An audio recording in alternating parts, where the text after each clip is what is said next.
So I suppose the podcast today is coming to you from Marbella. It feels like Marbella. Is it Marbella or is it Manchester? Because if you look out of here, this could be some flat in Marbella, couldn't it? It's probably hotter than Marbella. It's like literally 30 degrees. Which we're not used to, are we, mate? No, so in this country, I'm in Manchester. back off, which is quite unpleasant. It's quite unpleasant, but we're going to power through. We're resilient, and my God, we're British. Yeah, stiff upper lip, right? Apparently, did you hear the trains are having problems running? What, because of the weather? Yeah, so even though, like, for instance, in Spain, they've got a very good train system, and they seem to be able to deal with 40-degree heat without a problem. Apparently, because it's reached like 30 in London, they say that the tracks have expanded, steel's expanded in the train tracks, and therefore the trains can't go. Extremes of any weather.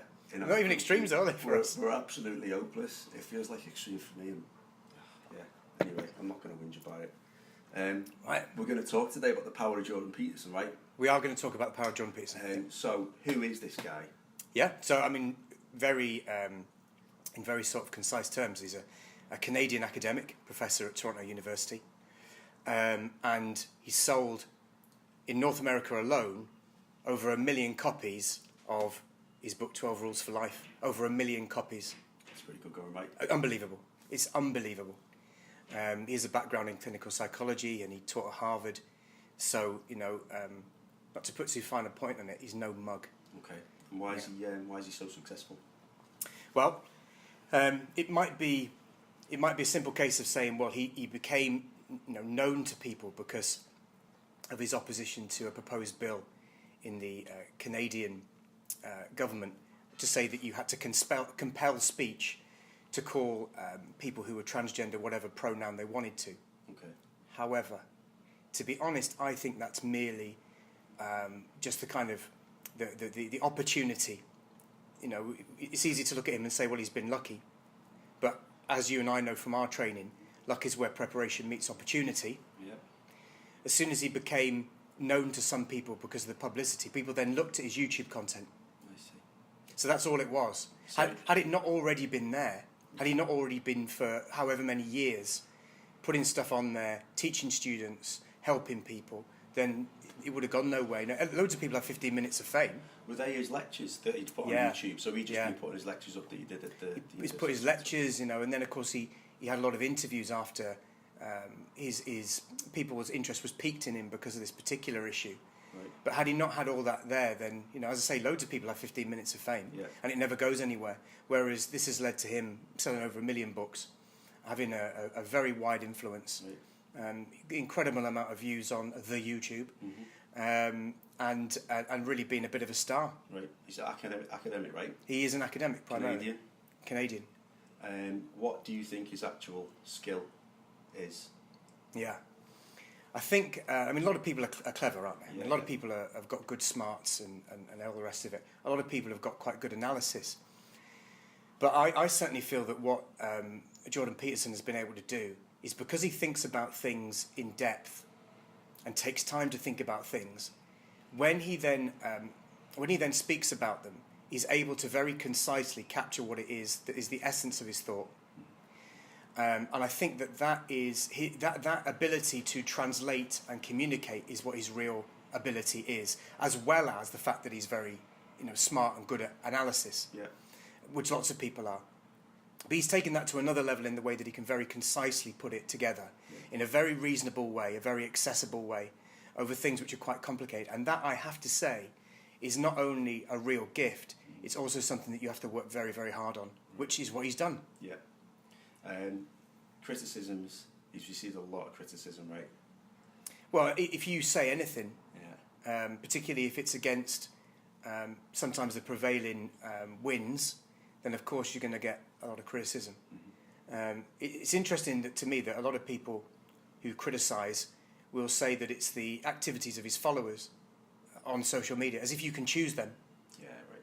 Yeah. Says, well, your followers on Twitter have done this. Well, how do you know they're my followers? Because they literally just follow me on Twitter. Well, anybody could do that. You don't vet them, do you? Right. It's that I think is a strange thing.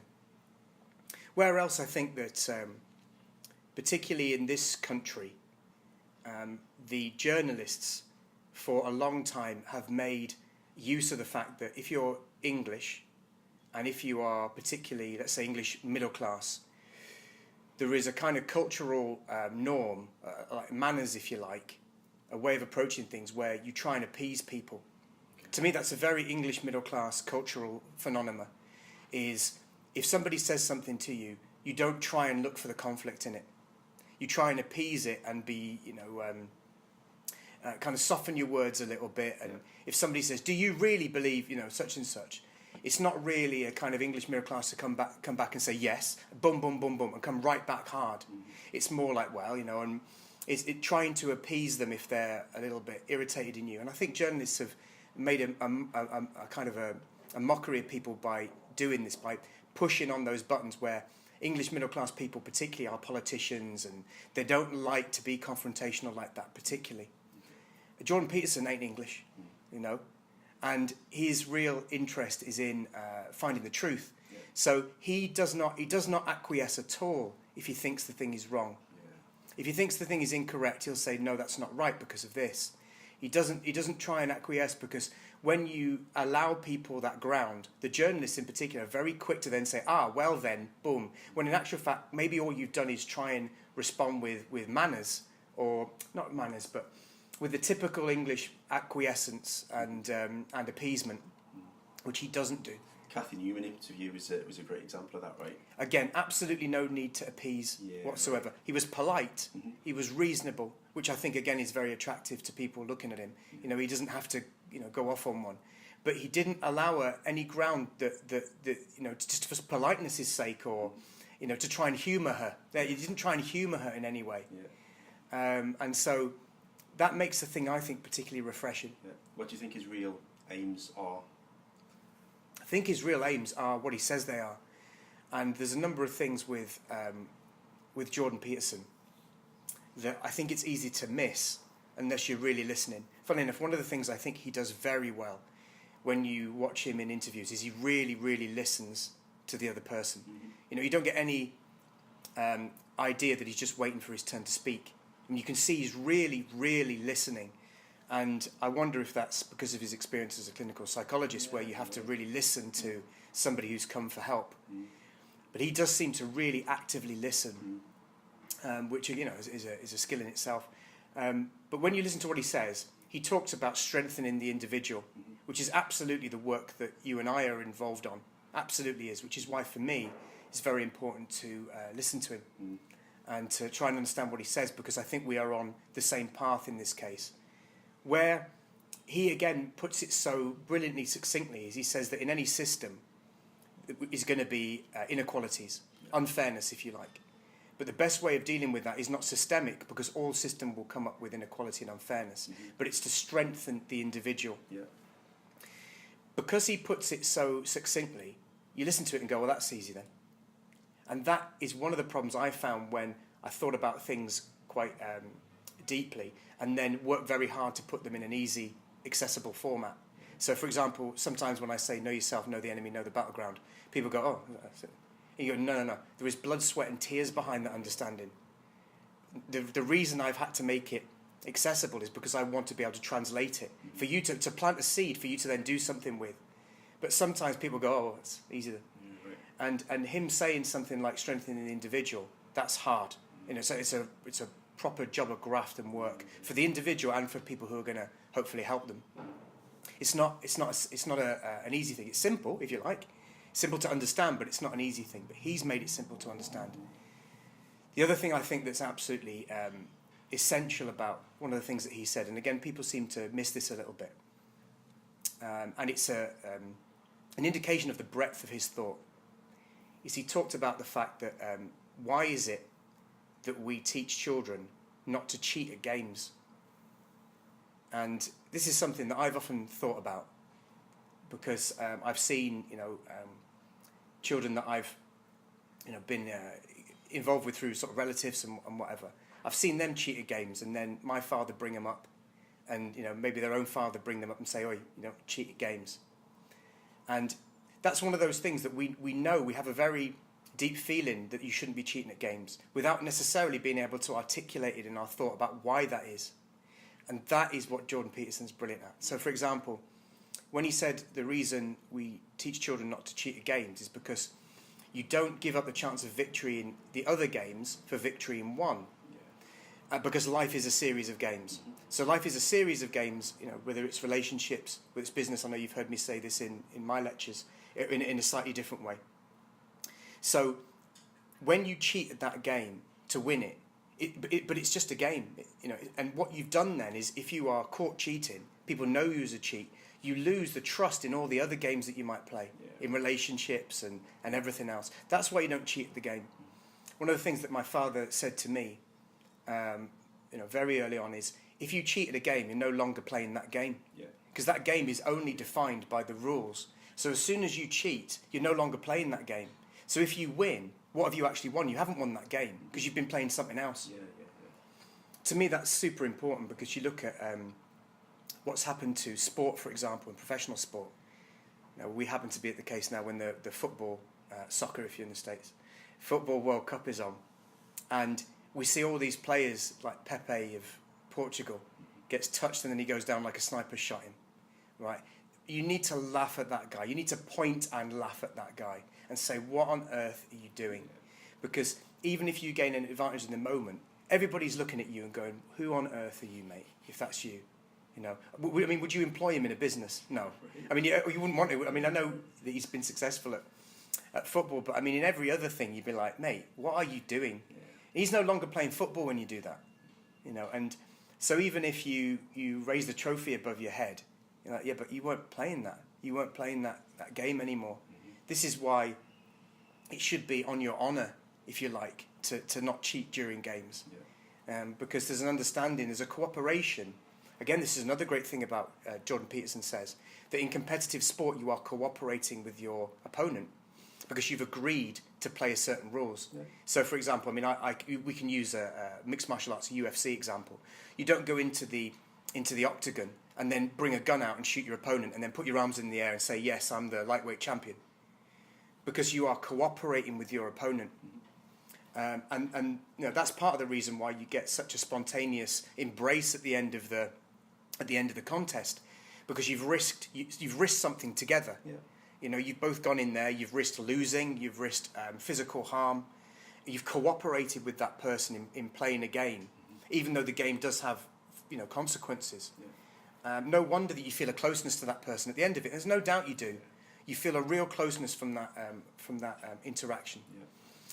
So something like that again is for me very important about what he says. What do you think we can learn from him most? In my book, I mention an academic who taught me in my philosophy degree, called Stephen R.L. Clark, and he's in the acknowledgements in my book.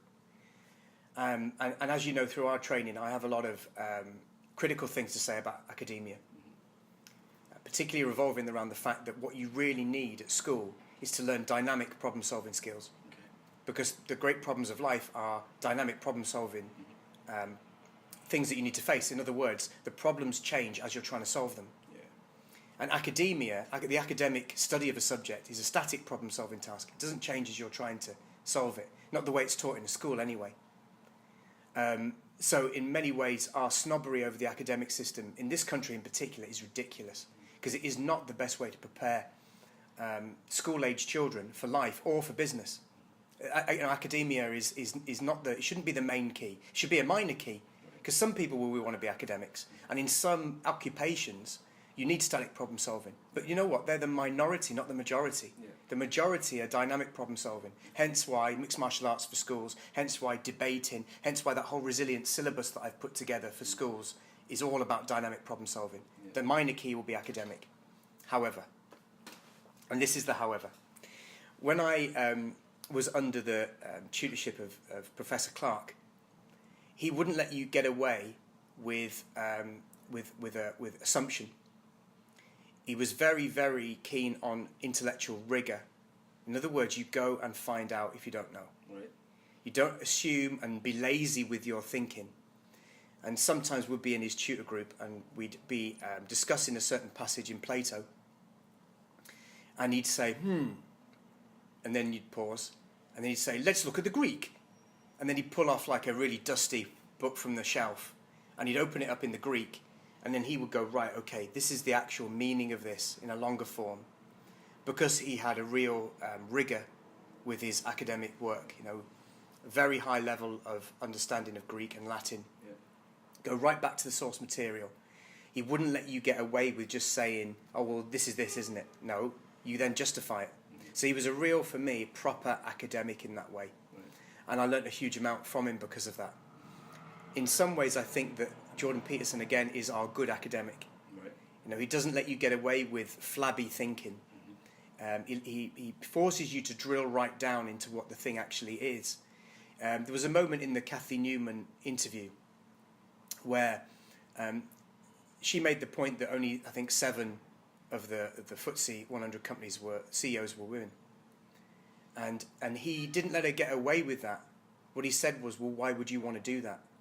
Now, that's the kind of intellectual rigor I'm talking about. Yeah. You've naturally assumed that being the CEO of a FTSE 100 company is a good thing for an individual. For an individual. Why? Because it attracts money. You know, because it attracts, well, what does it attract? It attracts maybe a stomach ulcer and heart problems, you know? So he wouldn't let him get away with the assumption that that was somehow the, the blue ribboned thing of saying that people have been successful. Yeah.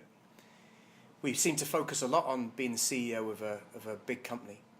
You know, what about being a really good refuse collector, for example? Right. You know, if that's something that really, you know, floats your boat. And a myriad other things is what really is the benchmark of success. So in questioning that again, he asked a question, why would you want to do that?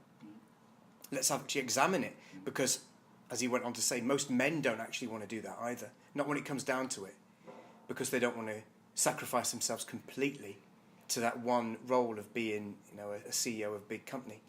And who can blame them? I mean, we're here on a kind of Scorchio day, aren't we, in Manchester? What do you think the CEO of a big company's doing? Do you think he's taking the day off, or do you think he's grafting like 10 men in the office? It's really air conditioned now. Well, there's a perks, eh?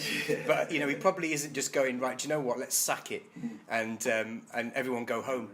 You know, one of the things that's very interesting. My father was involved in the City of London before it was like it is now, when people used to just sack it at, you know, lunchtime, for example, where everyone would go to the pub. By the way, I'm not saying this is necessarily a good thing, but the culture was different. Yeah. You know, it was still a little bit. It was still the old boys, you know, all of that. It was still, you know, there were people knocking around who didn't actually have to work. They just did it because they would be bored otherwise. Yeah. It was a different environment. I don't want to be nostalgic for that time. I'm just saying it is different now. Yeah. You know, it's global. Those kind of individual cultures maybe don't have such a chance of existing. Yeah. We always used to, I don't know, kind of, I don't know if it was in horror or if it was in admiration, but you know, we used to have the perception that the French would take at least an hour and a half for lunch. Right.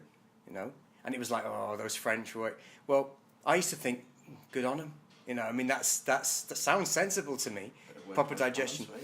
But I read, you know, the other day that actually that's not happening in France anymore. That culture is disappearing, and that they're, you know, eating al desco, as they call it, you know, just as much as everybody else, which is a shame. You know, McDonald's is doing brilliantly in France, you know, and this is one of the great cuisine capitals of the world, you know, where they'd in typically sort of Gallic way turn their nose up at American fast food, but it seems that they're having it. Yeah. So, you know, it's I guess those things kind of change, but someone like a Jordan Peterson can really, I think, get to the heart of why certain things happen, and then communicate it in a really accessible way, which you can take little bits from what he says for whatever may help you. You know, I've listed a couple of things there that perhaps are not things that he's well known for, but it's things that I've taken from his talks, because those moments where you've been thinking about it yourself, and it just takes somebody else's perspective to push you into, now I've got it. Now I've got where the connections actually work. And, you know, we talked about another great man, Edward de Bono, and how he talks about if you're stuck on a problem you can't solve, than if you put it aside for one moment and go instead work on a different problem of equal difficulty. Yeah. Often when you return to the original problem, you've got a solution for it because you've stepped out of it a moment and changed your perspective. Yeah. That's the importance of it, and I think that's really where, when it comes to listening to other thinkers and other people, especially if they're doing something similar to you, and here the similarity is strengthening the individual, then there will be things that you can hear, and it just pushes you into the new understanding, where you don't understand it in the same way that they do, but your experience is built on by that one almost breakthrough. I never thought of that piece of it, and now that piece of it is in there. Suddenly, I can see the puzzle. To me, that's the value. Okay. What do you think the significance is of the platform of YouTube? Yeah, that's a good point, isn't it? Because we are talking about, after all, somebody who has used YouTube as a platform. I think what's really interesting, and I've listened to a lot of people recently talk about YouTube and this kind of phenomenon, is how in many ways it is now subverting the news on television. So there's an accepted stories that they want to tell you in the media, and I don't really think it's that sinister. I just think that there is a meta for being a news journalist. Yeah. And by meta, I mean the principles under which you operate to get the most engagement. Mm-hmm. And that is by producing a headline. So the headline has to be negative, normally, and it has to be arresting. So we've got this temperature now. Look, hey, it's 30 degrees. I've been in other countries where it's been 50 degrees, for example. Not showing off, I'm just saying that's the truth, right? In the big scheme of things, it's not that big. But what do the news headlines say? Oh, everyone's going to die. Because that's part of the meta of being a news journalist. Yeah. It's not, and now a really reasonable, balanced, considered discussion on the weather. It's not that, is it? Mm-hmm. It's the kind of Daily Mail approach, hanging's too good for them. Yeah. I saw something on the news the other day, this was the BBC, and I thought, come on guys. The headline was that unemployment was down significantly. So what they did was they went to speak to a small business owner, an employer, about how difficult it was for him to get people to work for him now, because the employment figures were pretty good. The unemployment was down. You're like, really?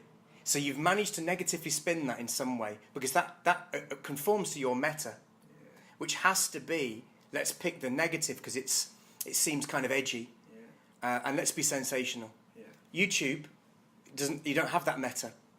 On YouTube, you can present, there's a different meta, but on YouTube, you can present something in a longer form. Mm-hmm. And it's interesting to me that the longer form news outlets like the Spectator magazine and New Statesman or whatever, doesn't matter what political flavour they are, they're doing quite well because people want to ingest it on a deeper level. Yeah. And in YouTube, it's power to the people, isn't it, in the way that it will lift. You put it all out there, everyone puts it out there. And then people will like it, people will find it useful, and it will subvert a kind of meta that the news agenda want to put forward. Right. And that I think is why it's never been a better time, if you are an independent thinker or a Jordan Peterson or whatever, to be able to put your stuff out there. You're not relying on the news media coming to you, although of course now they do. Mm-hmm. Mm-hmm. Now they do. Now they can't get enough. It's he's all over Radio 5, Radio 4. He's all over Channel 4. He's all over. He's on the Daily Politics on the BBC the other day. He's on NBC. He's on CNN. He's on all the abbreviations. Every single outlet is now going for him because he has this support and people want to watch him. Well, the power of YouTube is pretty much what kind of launched him. Really, without that, he wouldn't have got the platform to. I do think it's a phenomenal thing. So, for example, in terms of being a tool to use for thinking, for more detail on a subject, it's incredible. So, what did I do the other day? I plumbed in a washing machine. Right, and I'm not saying that's a really difficult task, but I thought, YouTube, 3-minute video. He's right. Did it? Oh, okay, cool, boom, done. Unbelievable. If I think to myself, there's a period in history that somebody mentioned somewhere, and I'm like, I'm not really familiar with that. YouTube. and suddenly you find maybe a 10-minute video which explains the history of it, which is absolutely remarkable, I think. Even yesterday on the news, did you see they're taking the YouTube views into account for the music charts now, which is something they've never done before. So, Yeah. power of YouTube, right? I mean, while we're talking about the various metas, I wonder how relevant the charts are now. Yeah, well, that's what they were talking about that as well. People got like, you were asking people when was the last time you bought a CD? And it was like about 10 years ago. Yeah. You're like, you know, But people really pay attention. But do you remember when the charts were a big thing? Yeah. And they were a big thing, weren't they? at Top of the Pops, who's going to be number one? Top of the Pops, very Old very days. big deal. The top 40 that used to Yeah, right. illegally record off the radio with your tape deck. Oh, yeah. You know, that's the beginning of like file sharing, illegal piracy. Yeah, it's become an incredible resource, really, hasn't it? And I guess in some ways that Jordan Peterson is almost like its foremost, you know, YouTube academic. Yeah, right. Where people, you know, if his desire is to strengthen the individual, and you know, he's often mentioned the amount of people that have contacted him. Those individuals, all they need is an internet connection, Yeah. and suddenly they can find help, which is unbelievable because it's not his level of understanding, his level of ability to help people is on there for nothing, on YouTube for nothing. You know, if you want to take it a bit further, you can buy the book for not an enormous amount of money. Yeah. And I mean, how kind of democratic is that? And that really is a. It's easy to say bad things about the internet and some of the effects it's had, but we need to balance that with that is astonishing, and how many people has he been able to help from going into a negative spiral, putting them into a positive spiral instead, just from having that presence on YouTube. It's remarkable. Yeah. I think he's helping a lot of people, right? Because one of the things that I've noticed that he genuinely cares, right? He seems to genuinely care about what he's doing. You know, you've seen him on some interviews get quite distressed and upset. Yeah. You know, getting really upset when he's talking about the problems of mental health, particularly with men and that kind of thing. So it's not all for show. He's not a charlatan. He's not putting this out there to make a few quid. Although I'm sure he's made a few quid out of it. You can tell that this is a genuine kind of crusade, and he's doing it from the right. I think you're right, and I don't really understand that criticism of him that he's been successful. People say, "Oh, look, again." I don't know if it's the same in other countries, but in England, I mean, I love England, and I absolutely love the country. Yeah. But that doesn't mean that I can't stand outside it sometimes and go, we are so jealous of success sometimes. Yeah, right. And, it's an accusation levelled at him that he makes $80,000 a month on Patreon. Yeah. So these are people who have volunteered to give him money because they believe in what he's doing. Right. And then somebody criticises him for it. Oh, you're all right, you're making 80 grand on pay. Do you know how much work he's done for that? Yeah, right. Not just now, but over the years that he's been, at Harvard, teaching in Toronto, being a clinical psychologist, working hard, thinking about things, writing books. Oh, yeah, it's all right for you. You make what people have, by their own volition, wanted to give him money because they believe in what he's doing. And that's a criticism you have for him, that he makes $80,000 a month alone on Patreon. Yeah. Your criticism is he's so good, people find him useful. Yeah. What are you on about, mate? Right. What an incredible criticism that is. If you get to the top of your profession in any kind of industry or whatever, you get the top dollar. If Well, you're you should do. a CEO in a big, huge, corporate company, you get big bucks. Yeah, well, if you're a Premiership footballer, you get. But big isn't bucks. that a kind of fairness? Yeah, absolutely. I mean, it's based on Absolutely. competence, right? Yeah. And this is based on how useful people find him, how much they want to listen to him, how much they want to buy his books, how much they want to just donate money to his cause to help other people. And it's not like he's gone, all right, excellent, I now don't need to work again, so I'm going to retire to a hut in, Alaska or Saskatchewan, Yeah, no, he's which I believe is in Canada, right? No, he's going, right, well, let's use this now, Yeah. because who knows how long the general profile will last, because people are fickle, and that's always the case. So let's be super busy now and help as many people as I can. Yeah. And they say, oh yeah, we'll make as much money as you can. But he's probably made enough money now, he never has to work again. So now he's absolutely choosing to do that, And then who would blame him in a number of years if he said, you know what, I'm pretty burnt out now. I'm going to go and get that hut in Alaska or Saskatchewan, Yeah. or whatever it's called. I mean, that would be like, yeah, It's kind of fair enough You've now, done your bit, dude. mate. You've done your bit. Yeah. Awesome. Thanks very much, John. Cheers, mate.